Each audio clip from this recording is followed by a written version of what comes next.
Hey, hi, how's it going? If you've been here before and you're back for more, I appreciate you to my very core. But if you're new here, welcome. My name is Becca and I tell your own personal paranormal experiences through short stories. If you have a personal paranormal experience that you'd like me to share and be featured on this channel, make sure to message me on Instagram. The link is in the bio. Without further ado, ba-doop boop boop, here is today's story. In 2005, Liv, who was 2 at the time, lived with her mom Colleen and her dad Ron in a house they had built in New Jersey. Nothing really unexplainable ever happened in the house, and overall, Colleen and Ron were just generally really happy with the family they had created.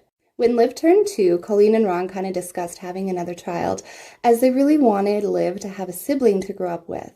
So in preparation for a new baby, they decided to move Liv's bedroom from the nursery that she was using into a bigger bedroom in the house. So Colleen and Ron purchased her a double bed so that she'd have more sleeping space, and Liv was honestly super excited to just have a bigger room and more space to play.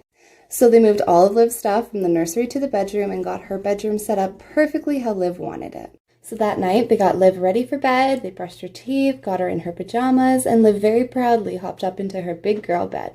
They read her a few stories, and Liv drifted off to sleep. The next morning, Colleen and Ron woke up and to their surprise realized that Liv had slept through the night in her big girl bed. They were honestly expecting Liv to wake up in the middle of the night and come crawl in with Mummy and Daddy, as a new environment and a new atmosphere can kind of be a little scary for a 2-year-old.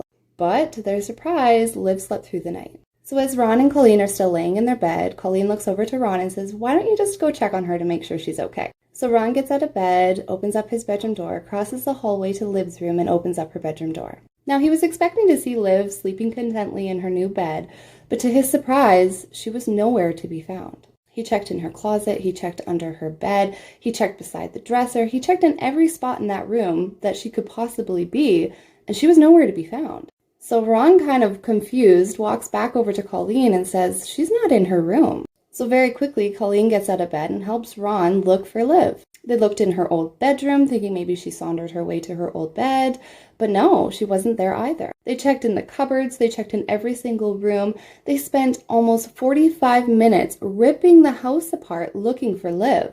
Colleen's now starting to worry, and so is Ron, so Colleen double-checks all the locks on the windows and doors to ensure that she didn't leave the house.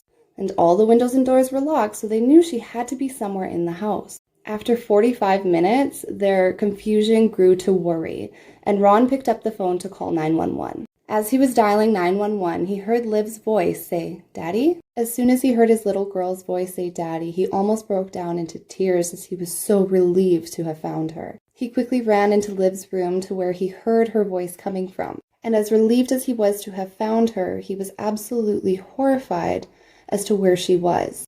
Liv was under her bed, and he knew for a fact that he lifted that bed up and checked underneath of it. Not only that, it was physically impossible for Liv to have crawled underneath of the bed.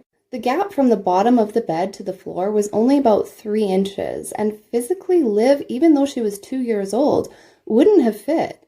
So out of confusion and excitement, he picked up the bed, grabbed Liv, and embraced her with a very loving, warm hug. Colleen came running into Liv's room and also just embraced her with this ginormous, loving hug, as they both were legitimately terrified that they had lost their daughter. To this day, both Colleen and Ron have absolutely no explanation as to how Liv got under the bed, especially knowing that Ron and Colleen had both looked underneath of the bed, and Ron had physically picked it up to check for Liv. No other unexplainable events have occurred in the home, and they continue to live happily in their house in New Jersey. If you enjoyed today's recording, please leave a comment or a like. It's super rewarding. Wishing you nothing but a beautiful, blissful day. See you all on Friday. Bye-bye.